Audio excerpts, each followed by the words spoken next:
Hello, everyone, and welcome. I am Ida Lee, and this is Raw Emotions.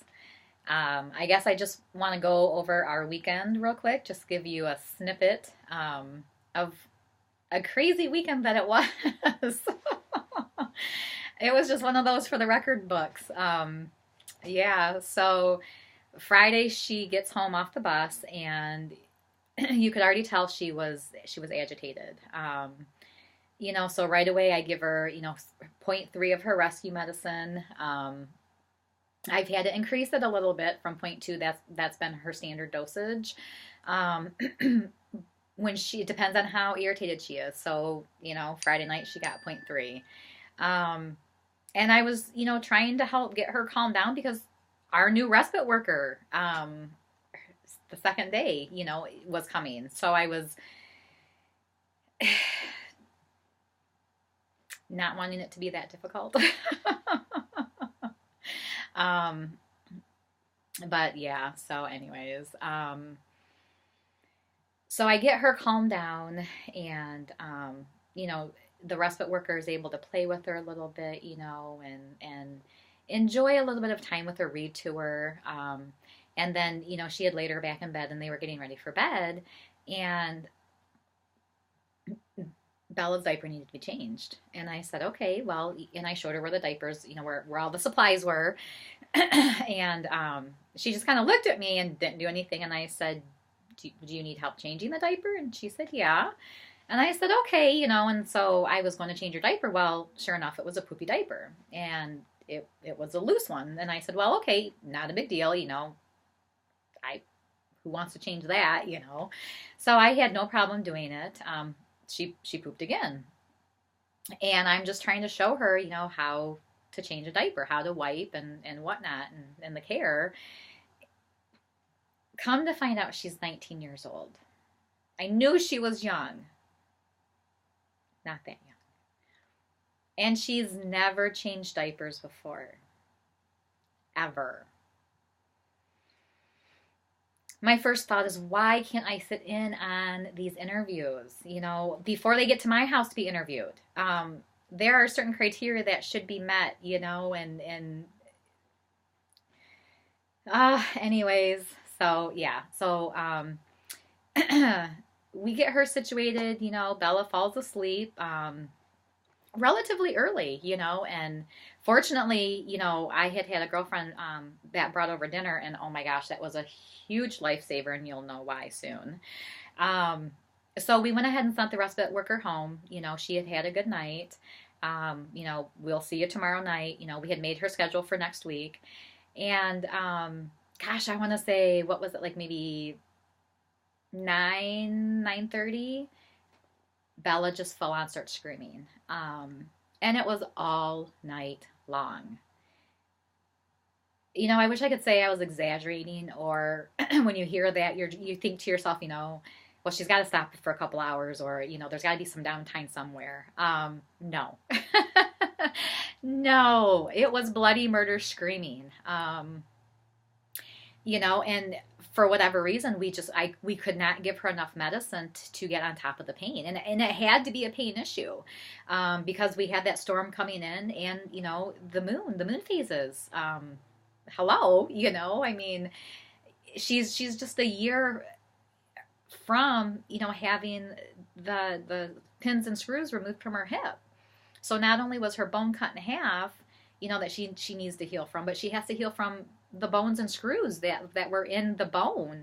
Those holes need to heal. So I can't imagine, and she's nonverbal. How am I supposed to know what she's going through? Other than when she's bloody murder screaming, something's wrong. So that was all night. And, Denny was up with her the majority of the night so that I could try to get some sleep. I got up early and let him go sleep. Gosh, he crashed for like 3 or 4 hours. But again, during that morning, she was screaming. And, I think I ended up giving her a total of like 0.8 before I could finally get her to calm down. And it wasn't until like 4 o'clock in the afternoon. And then, she didn't go to sleep. There wasn't a break really, she's still agitated. So you get her calmed down from the screaming, but she's still anxious, she's still agitated, and this whole time, I keep telling her, you're safe, it's okay, you're protected.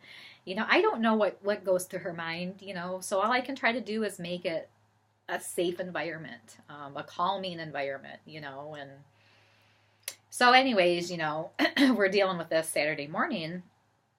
And then I get a text from my respite worker, stating that she's unable to come in tonight. And I said, okay, is everything all right? And she replied back, I'm having family issues.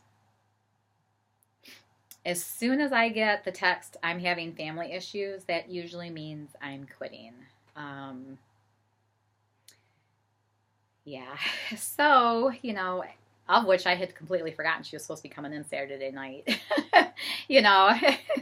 So it really wasn't, any skin off my nose that she wasn't coming in. It was just reading that text, and it was like, oh, crap, really? I've had you for 2 days. And in her defense, 19, never changed a diaper before. What is she coming into? A situation where the child is total care. And what does that mean? Was that even explained to her?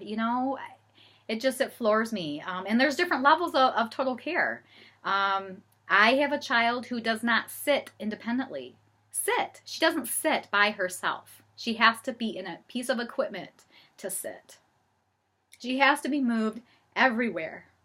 So when you lay her on the bed and, you or I roll over or we scrunch over, she can't do that. You lay her on the bed and she's a solid piece of mass. She can roll to one side or to the other side, but that's it. She can't scooch over. She can't cinch over. If she's laying on something, she can't get it from out from underneath her. So there's different varying levels of total care, and we have the extreme total care. She's 10 years old, and she's like a newborn. I have a 10-year-old newborn. And I know that's hard for people to grasp. It's really hard to fathom. But again, it's taking the time to remember what it was like, when your children were young. If you had a child with colic, I never experienced that with any of my kids, but, from what I hear, they scream. Hello? That's the only thing I compare my situation to when she screams like that, because it's a constant nonstop, and it doesn't matter what you do. You just have to go through it, yeah. So anyways, I get Denny up, and, I want to get a shower and get, on with the day as much as we can. And sure enough, what happens? The sub pump's frozen. Yeah. And at that moment, all you can do is laugh. Seriously. And, I'm not asking why. I was just like, that's it? This is all you got? This is it? Come on. What more? What more you got? What more can you throw at me? Because this is nothing. I just let's go. Oh, goodness gracious. So, Saturday night, she slept through the night. No issues. Sunday night, she slept through the night. She made it to school. Well, no, Monday. I take that back. Monday, yeah, she slept through the night. She slept through the night. Saturday, Sunday, and Monday night. Today's Tuesday. So, now, she does wake up. I come down, change her diaper. I'll turn her vibrator. She has a mattress that vibrates. I'll turn that back on for her, and go back up. I don't go back to sleep. She does. My sleep is just, again, 10 years of craziness. So, how have the cold showers been helping? This is something that is just, it's blowing me away. This breathing technique, check it out. Check out, Wim Hof. There's something to this. There really is. And the cold showers, what are the side effects of those cold showers? Something that I did not see coming was I'm actually able to fall asleep a little bit sooner or easier. And when I'm going to sleep, it's a deeper sleep. And I'm feeling refreshed when I wake up. it's really weird because I'm coming off of this weekend where, I mean, we were dragging hard. And usually the first day that she's back in school, it's all I can do to get out of bed, and sure enough, I mean, she got up at 6:30, and it's like, let's go, and I fiddled around and did a few things, and it's like, this is kind of cool, a side effect from cold showers. Who would have thought? And the other thing is my pain. Don't get me wrong. I still have pain issues. I still have a lot of pain. But one thing I've noticed is the shoulder pain was, gosh, it's been the whole week, probably a good 7. It's hurting really bad. And it's at like a 2, a 1. And what am I doing differently? The cold showers. Oh, the other thing I'm doing differently is Tai Chi. I'm teaching myself Tai Chi. I need to find some places around here that teach it. I know there's got to be someone. I have a black belt. I should be able to teach myself Tai Chi. But it would be awesome to go to a couple classes, So I've been teaching myself here at the house, and oh my gosh, I can totally feel it in my legs. But, that's really been the only thing, is the cold showers and the Tai Chi and this pain issue, So yeah, I'm going to keep doing it, What do I have to lose? Pain? I'll gain more sleep. You know what? I'll take it. And the other thing that, kind of spurred from this weekend was, I'm in contact with my state representative. We have to have some kind of parent advisory board. The policymakers need to understand that the policies that are in place aren't working. If your child, receives Medicaid or Children's Special Health Services, they're being denied services, and it's not right and it's not fair. And we need to come together, and they need to allow parent input as to why these services aren't working. What's wrong? Why are you falling short? Not everybody fits into a nice, neat little box. You don't meet certain criteria. You don't fit in this little box, then you're out. And there's too many kiddos that fall through the cracks, and I have way too many friends that have adult children or siblings that are in the system. And it gets worse. It gets worse. She's 10. I'm not willing to put up with this for the rest of my life. Change has to start, and it has to happen.